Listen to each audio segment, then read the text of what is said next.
Welcome back. Now, the Rand strengthened rather significantly in late 2025, closing the year with a double-digit annual gains. Global factors played a very key role. A softer US dollar and rising precious metal prices supported emerging market currencies, including our Rand.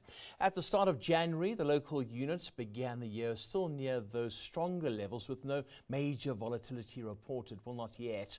Director and currency strategist at Treasury One, Andre Cilliers, now joins us to take a closer look at our Rand. Andre, hi, good to have you with us. The Rand still standing its ground against the dollar. Why is that?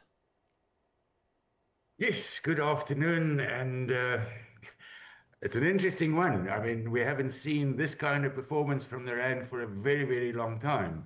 Now, it's a question of, is the Rand standing its ground against the dollar, or is the dollar actually losing its ground against the Rand and various other currencies?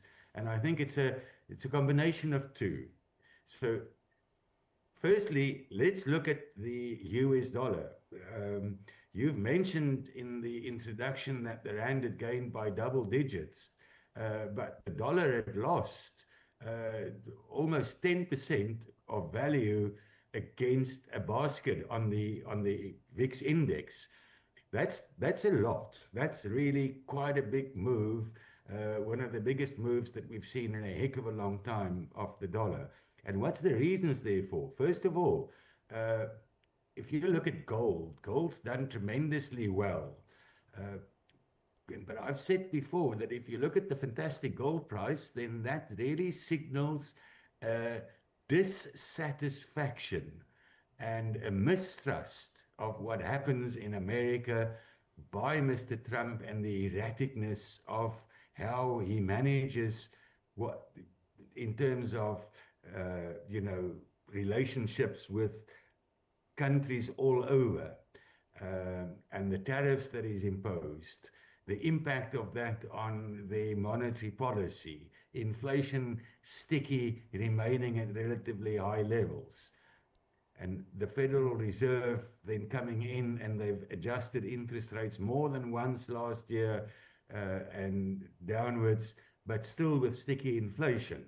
So that, as such, made the dollar lose some value. Oh, you see, there's the That whole thing. move to its currency, from US dollar investments into gold, into other precious metals, by central banks, by investors, is because South Africa is mineral rich, Yeah. not gold, smaller portions, but definitely palladium, platinum, etc.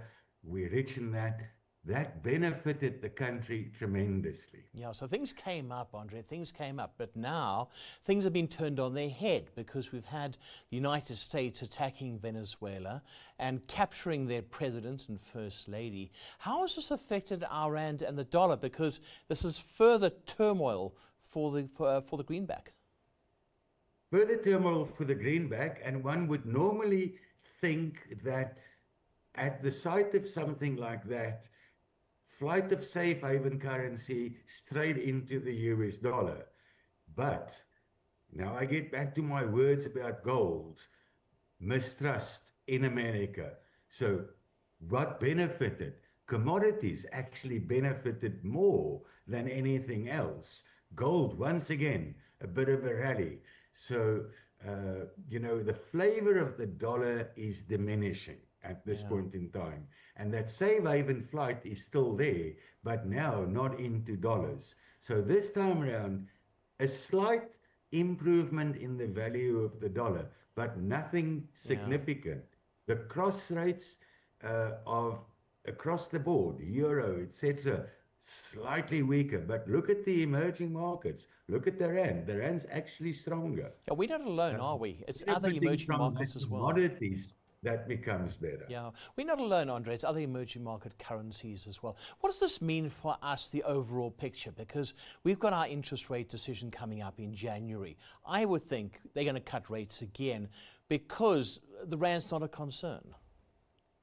Well, if you look at what happens now with America and Venezuela and the impact of that on the oil price, because it's now sort of hinting in the direction that more oil could be released out of Venezuela because it will be better managed.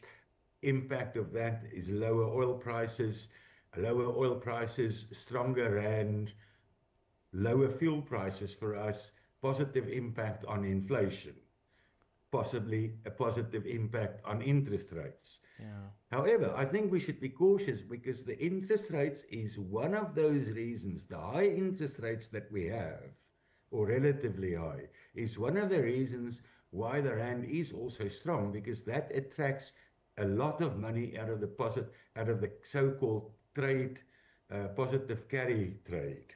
Right. So if you lower your interest rates, you are actually sort of making that positive carry a little bit smaller, and then we might not attract as much. But the possibility is there. Yeah. I've said earlier to somebody that if I look a little bit forward, if you look at the 13.5% and 14% that the currency had strengthened over the 2025 year, I have no reason to believe that 2026 is going to wipe that out, and I have no reason to believe at this point in time that it's going to stop. I think the continuation of a weaker dollar is going to continue, but I think there could be a slower pace of strengthening of the rand going forward, but the possibility of further strength is definitely on the cards at this point in time. Going to be a very interesting 2026. Thank you so much, Andre. That was Andre Cilliers, Director and Currency Strategist at Treasury One.